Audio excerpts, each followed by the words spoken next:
হজরত আনাস বিন মালিক রাদিয়াল্লাহু আনহু থেকে বর্ণনা করেন, রাসূল সাল্লাল্লাহু আলাইহি ওয়াসাল্লাম বলেছেন, নিশ্চয়ই আল্লাহ তার সেই বান্দার প্রতি সন্তুষ্ট হন যে এক লোকমা খাবার খেয়ে তার প্রশংসা করে অথবা এক ঢোক পানি পান করে তার প্রশংসা করে। সংক্ষিপ্ত ব্যাখ্যা: আল্লাহর সন্তুষ্টি লাভের জন্য সবসময় বড় কোনো আমল করা জরুরি নয়।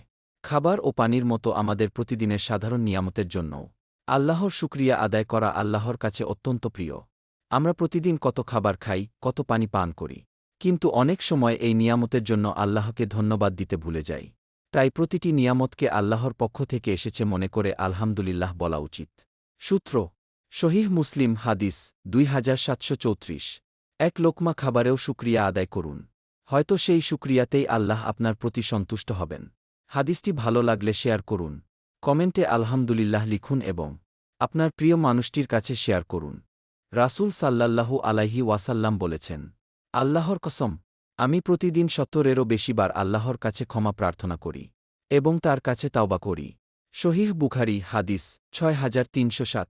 ভেবে দেখুন, যিনি ছিলেন আল্লাহর সবচেয়ে প্রিয় বান্দা এবং গুনাহ থেকে পবিত্র, তিনিই প্রতিদিন ৭০-এরও বেশিবার ইস্তিগফার করতেন। তাহলে আমাদের মতো গুনাহগার বান্দার কত বেশি ইস্তিগফার করা উচিত। ইস্তিগফার শুধু গুনাহ মাফের জন্য নয়, এটি বান্দাকে আল্লাহর দিকে ফিরিয়ে আনে, অন্তরকে পরিশুদ্ধ করে এবং নিজের দুর্বলতা উপলব্ধি করতে শেখায়। রাসূল সাল্লাল্লাহু আলাইহি ওয়াসাল্লাম বলেছেন, আল্লাহর কাছে কোনো জনপদের সবচেয়ে প্রিয় স্থান হল তার মসজিদসমূহ, আর সবচেয়ে অপছন্দনীয় স্থান হল তার বাজারসমূহ।